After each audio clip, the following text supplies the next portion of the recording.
Bom dia, povo de Deus, a paz do Senhor Jesus. Sejam todos bem-vindos, sejam todas bem-vindas a mais um devocional. Hoje estamos para o Salmo de número 31. Fala, minha gente, Pai do Senhor Jesus Cristo a todos, muito bom dia. Retornando hoje aqui nossa jornada de salmos. Quero aqui agradecer a todos vocês que me parabenizaram nas redes sociais ontem, ou procuraram a minha esposa. Meu aniversário foi ontem, tá bom? Perdoa a gente aí, tá? Foi um dia corridíssimo. Quero agradecer a todos vocês aí, o pessoal do seminário que eu dou aula também lá, todos vocês, tá bom? Que tem carinho por mim. Deus abençoe a todos, muito obrigado. Releva a gente aí, vamos retornar agora. Beijo no coração. Gente, como a gente sempre fala que a gente vai fazer a oração, mas pega a sua Bíblia, pega papel, pega caneta. É muito importante você ter um momento para ouvir a voz de Deus. Devocional, gente, ela é uma disciplina. Você precisa fazer todos os dias, ter constância, tá? Então pega a sua Bíblia, pega papel, pega caneta. Se você está indo para o trabalho, se você está se arrumando, depois tira um tempo, reserve. É muito importante você ler. A gente aqui não vai ler o Salmo todo. Nós lemos. Escolhemos 3 versos para poder falar desses 3 versos. Você vai fazer isso, tá bom? Vamos orar? Vamos lá.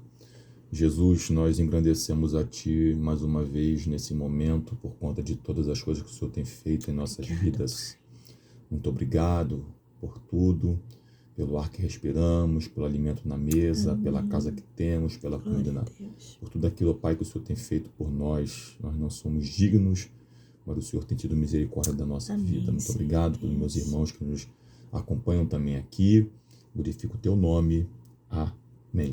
Glória a Jesus. Gente, vamos lá? A gente escolheu 3 versos, né?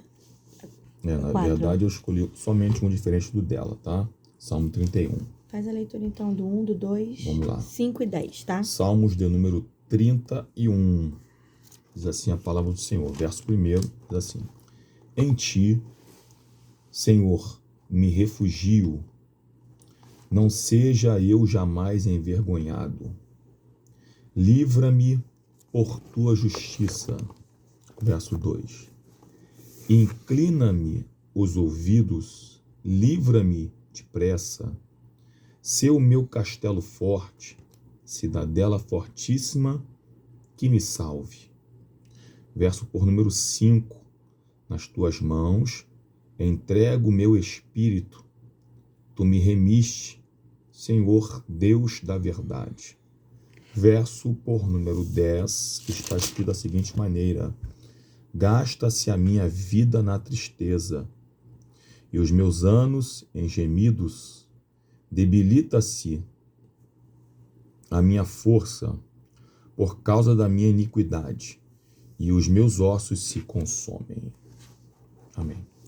Gente, iniciando então aqui, falando um pouquinho aqui do verso de número 1, só alguns estudiosos, teólogos, estudando esse salmo aqui, é um salmo de lamento, um salmo de louvor, é um salmo de Davi, e eles chegaram à conclusão de que o contexto desse salmo aqui, ele pode ser encaixado, perdão por essa lâmpada aqui, a gente tenta botar uma luz aqui, mas ela tá, qual é o nome que se fala? Sensor. Bem, gente, como eu disse, é um salmo de Davi. Esses teólogos, eles dizem, né, eles, através de estudos, eles encaixam esse salmo no período em que Absalão, ele havia se rebelado para tomar posse ali do trono de Davi. Então, o filho de Davi, ele se revoltou contra o seu pai para tomar o trono e também para matar Davi, para tirar a vida. Então, nesse tempo aqui, pelo contexto do salmo, pelo que Davi escreve aqui, você observa que Davi ele foi vítima assim, de conspiração, de traição, de maledicência. Bocas mentirosas estavam espalhando ali boatos maldosos sobre Davi. Então, esse salmo de número 31, você vai ver, tanto que na epígrafe do texto mostra isso, que é um salmo de lamento, mas também um salmo de louvor. Ele alterna isso. Então, logo no verso 1, diz assim, Em ti, Senhor, me refugio. Em outras versões, você também vai encontrar a palavra confio. Em ti, Senhor, confio. Não seja eu jamais envergonhado. Livra-me por tua justiça. Simples o que Davi está querendo dizer aqui. Davi está encurralado, pensando nesse contexto, nesse cenário que eu acabei de dizer aqui. Davi está encurralado pelos seus inimigos. E o que ele faz? Ele declara que ele está seguro em Deus, que o refúgio dele é Deus, que a confiança dele está no Senhor. Então, ele entende que não tem outro abrigo senão no Senhor. E aí ele vai e roga, ele clama, ele pede para que ele não seja envergonhado. Então, aqui Davi está pedindo a justiça divina.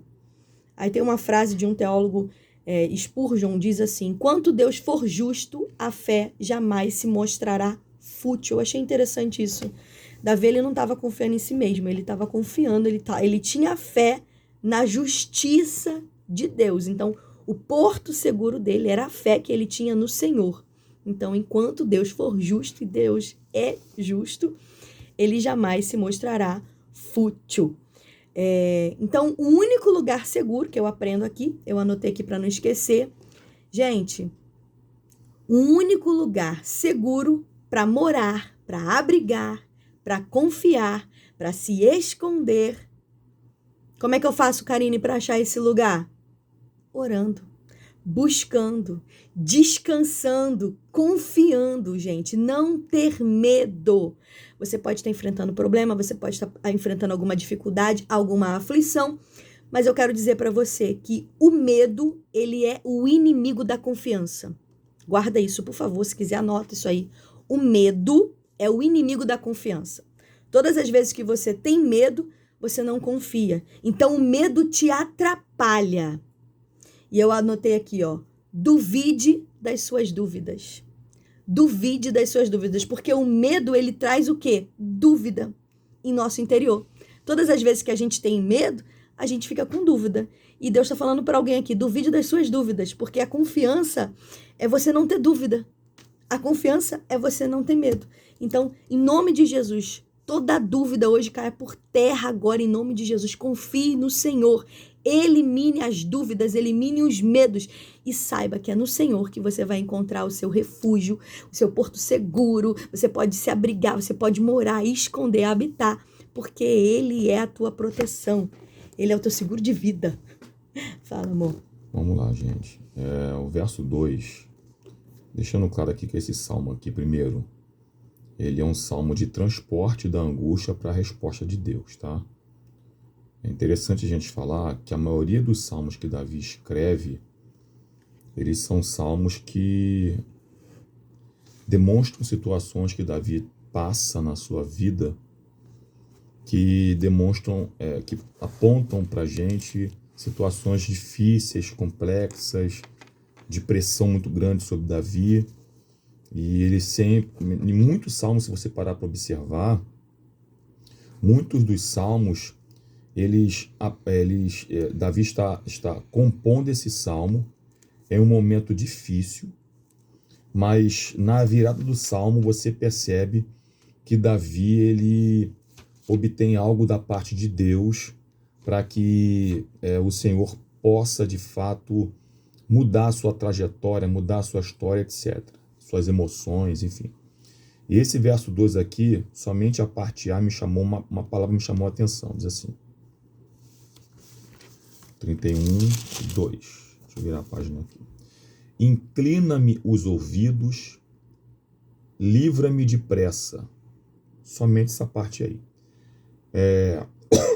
Na nossa ótica, gente,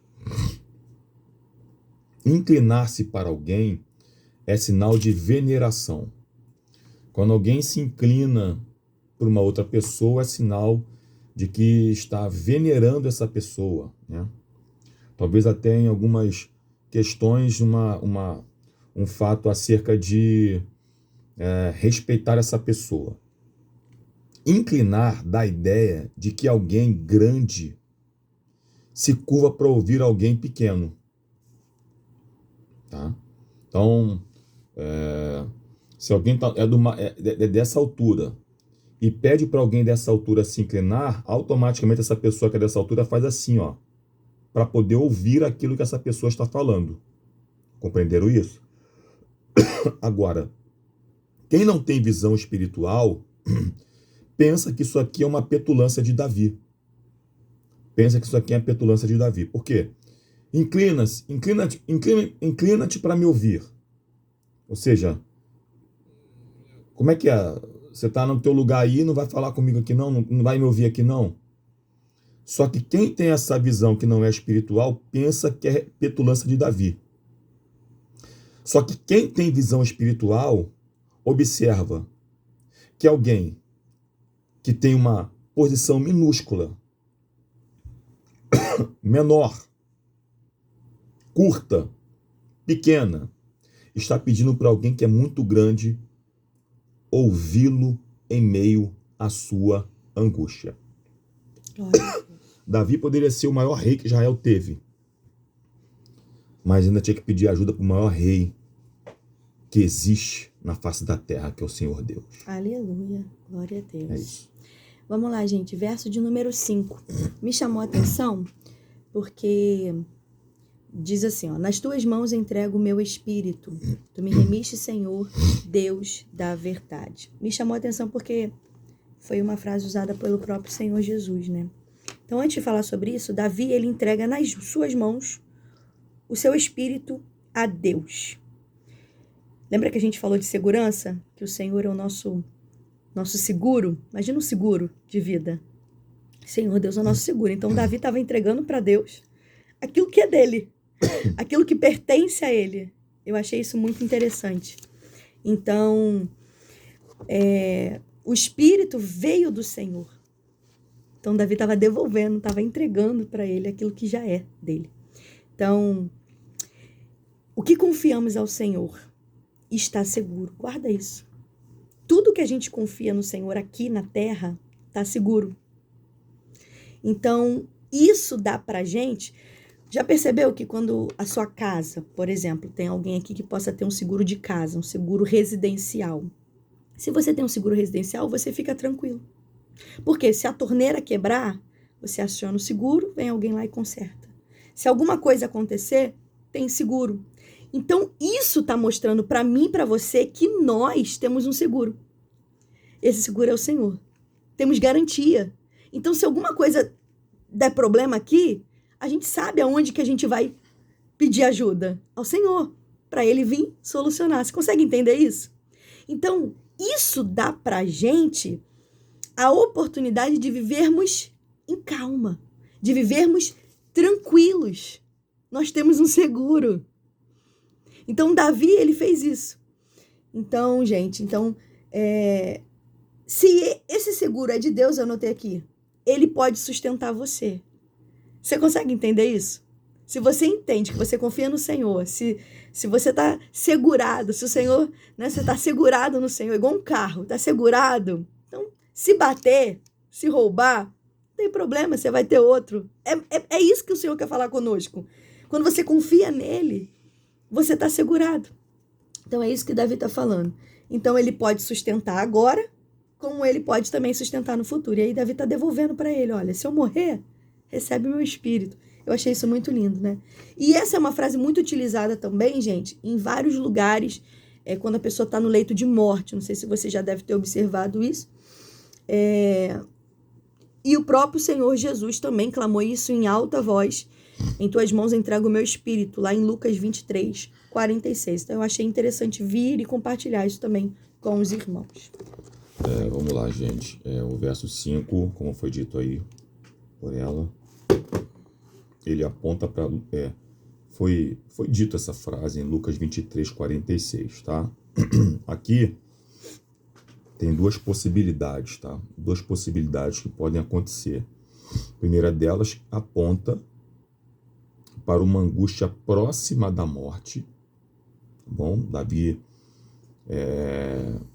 estava passando por uma situação angustiante, muito forte na sua vida. E o contexto a qual isso está apontando aí alguns comentaristas é sobre a questão de Absalão ou de Absalão. Absalão, correto? Então Davi está passando por isso e a angústia, algo interno dele está de forma muito efusiva, dando a entender que ele está próximo à morte. Segunda possibilidade, ou para que, quando ele diz isso, ele está dizendo para que o Senhor guardasse a vida dele dos seus inimigos, tá? Diz assim o texto, ó. Com a tosse hoje complicada, mas vamos lá. Nas tuas mãos entrego o meu espírito. Tu me remiste, Senhor, Deus da verdade. Então, quando Davi está entregando nas mãos do Senhor o seu espírito, ele está deixando claro que está pedindo a Deus que guardasse a vida dele dos inimigos. Então, Davi não está morrendo aqui. Até porque Davi não morre no contexto dessa história com Absalão. Davi morre em casa depois, tá? Dando instruções para Salomão. Então, aqui, é importante a gente ressaltar que Davi não morreu, tá bom? Jesus, quando profere o Lucas 23, 46, ele está próximo da sua morte, tá? Ali na beira da morte, tá bom? Então, é importante dizer isso aqui, gente. Ou era uma angústia, aponta para uma angústia muito próxima da morte, mas ele não morreu. Ele está pedindo, então, Deus, guarda-me dos meus inimigos, tá? Me protege deles. Que seja o Senhor que faça o que o Senhor quiser comigo, não os meus inimigos. Vai. Inclusive, eu até anotei aqui, Fábio, porque a segunda frase desse verso diz assim, ó, tu me remiste, Senhor, Deus da verdade. Na verdade, quando a gente observa isso de forma profunda, Davi está fazendo um apontamento para o Calvário, porque foi exatamente a frase que Jesus utilizou. Então, tu me remistes. Olha que interessante, remistes. Davi, ele não tinha conhecimento do Calvário, Jesus ainda não havia aparecido, Jesus ainda não havia morrido na cruz, mas Jesus estava fazendo esse apontamento. Então, olha o que Davi está mostrando para mim, para você aqui, que ele já confiava na redenção, naquilo que iria acontecer. Então, ali está mostrando que Davi creu. Olha que coisa linda. Então, assim, se Davi, que não viveu na época de Jesus, creu, que dirá nós, que conhecemos a história, que sabemos que Jesus veio, se entregou, morreu. Então, assim, nós temos que pensar, agir, fazer, porque da mesma forma que Deus fez pelos seus antepassados, Deus, ele não mudou. E ele é fiel nas suas promessas. Então, ó, tu me remiste, Senhor, Deus da verdade. Ele está apontando exatamente para essa redenção, para essa remissão, tá? Vamos para finalizar agora a nossa live, por conta do horário, verso de número 10. Cadê o 10? Lê na tua versão para mim, por favor. Rapidinho, que aí eu encerro. Gasta-se a minha vida na tristeza e os meus anos em gemidos. Debilita-se a minha força por causa da minha iniquidade e os meus ossos se consomem. Esse é o único lugar aqui do Salmo que fala praticamente sobre pecado, tá, gente? Que faz aqui uma menção sobre pecado pessoal. E o pecado, na verdade, é pior do que todos os males. E o nosso maior inimigo, ele é o pecado, porque ele traz desgosto, fracasso, ele produz tristeza, doença e gera morte, principalmente a morte eterna, tá? Então, eu anotei aqui, olha, nesse verso, ó, para vocês terem noção, gasta-se a minha vida na tristeza. Então, o choro, a tristeza, havia se tornado uma ocupação diária de Davi. Davi, ele estava ali vivendo a sua vida todos os dias angustiado. E uma pessoa que vive triste, uma pessoa que vive angustiada, ela perde o vigor, ela perde a essência, ela perde vida. Perceba, ele fala nesse verso aqui que o seu corpo estava sendo consumido, os seus olhos, a sua alma, o seu corpo, estava tudo morrendo, estava tudo sendo consumido de quê? De tristeza. Então, eu encerro a minha frase falando um pouquinho sobre tristeza. Guarda isso se você pode, tá, gente? E eu falo até por experiência própria. Quem já passou por uma tristeza muito grande, pode falar. né? Então, a tristeza, ela encurta os seus dias. Tristeza encurta os seus dias, rouba os seus anos. E se você não cuidar, leva à morte.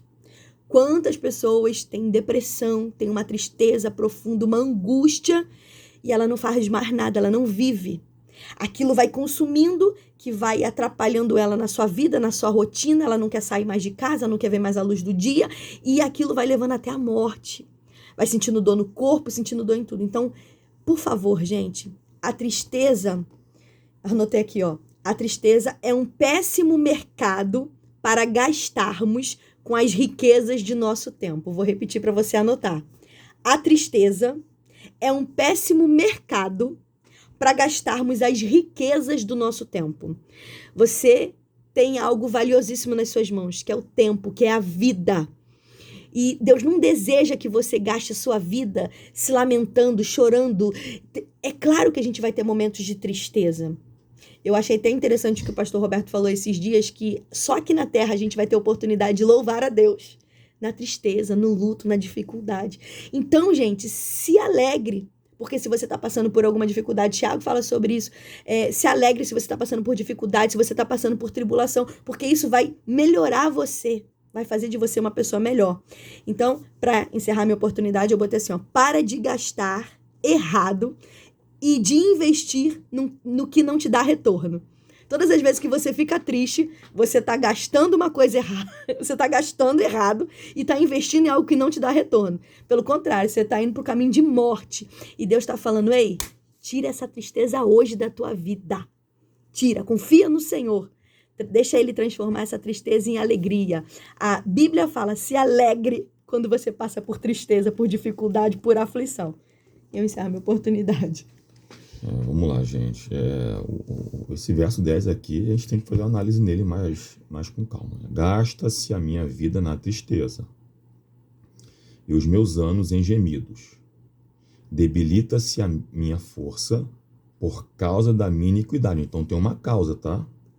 A gente não pode esquecer disso, não. Eu fiquei só na primeira parte. E os meus Tiago. ossos se consomem. Então, olha só, gente. Ele está passando por tristeza na vida, anos em gemidos. Por conta de pecado. A força dele está sendo debilitada. Os ossos dele estão se consumindo em estrutura por conta de iniquidade. Então, vamos lá. Desperdício de vida, tá? A palavra tristeza no hebraico é yagon, que fala de tristeza. Simplesmente é isso. Então, guarda uma frase aqui, gente. Tristeza pode acontecer, mas não pode ocupar a sua vida. Aleluia! Bom? Mas qual é a causa dessa tristeza? Está lá no texto lá. Iniquidade. Então, não é um inimigo externo que causa tristeza também, Davi. É algo interno dele, tá? A iniquidade, ok? No hebraico, Yavon, que significa estado de perversão moral. Então, Fábio, qual o antídoto, então, para que possa, de fato, essas angústias todas irem embora da minha vida? Arrependimento. Aleluia. Acabou. Correção de rota. Já que o que está acontecendo com Davi aí é com seu filho Absalão, eu gostaria da gente pensar de que toda essa angústia que está passando por Davi com Absalão é por conta do pecado que ele cometeu com Batseba lá atrás. Verdade. Então, Davi também, algumas vezes na sua vida, colheu aquilo que ele plantou. Tá? Então, é uma frase muito corriqueira aí, eu encerro minha participação. Muito corriqueira, frase batida já. Quer ter colheitas diferentes, mude as suas sementes. É isso. Vamos orar para finalizar, amor? Ora aí, você vai. Senhor Jesus, nós queremos te agradecer, ó Pai, por essa oportunidade de aprender a Tua palavra, de ouvir a Tua voz, de entender, ó Pai, aquilo que nós precisamos melhorar, ó Pai. Pai, em nome de Jesus, ó Pai, se tem alguém aqui triste, Senhor Deus, seja por uma causa moral, por algum pecado, Senhor Deus, se seja por alguma tristeza, Senhor Deus, no âmbito familiar, perseguição, eu não sei, ó Pai, mas em nome de Jesus, ó Pai, que essa pessoa venha ter nela arrependimento. Pai, que o Senhor venha transformar, ó Pai, essa tristeza em alegria. Pai, que essa pessoa ela venha entender, ó Pai, que nessa vida, Senhor Deus, nós temos os motivos, ó Pai, para te louvar, te bendizer e se alegrar, porque isso também melhora em nós, isso muda o nosso caráter, ó Pai. Pai, abençoa cada vida que está aqui conosco. Te agradeço por aquelas que vão assistir depois, futuramente. Abençoa da mesma forma, Senhor Deus, glorifica o teu nome. Te agradecemos por esse devocional, por esse momento, por esse canal, Senhor Deus. Louvamos o teu nome, em nome de Jesus. Amém. Tchau, gente. Pai de Cristo a todos. Beijo, gente. Deus abençoe. Até amanhã, se Deus quiser.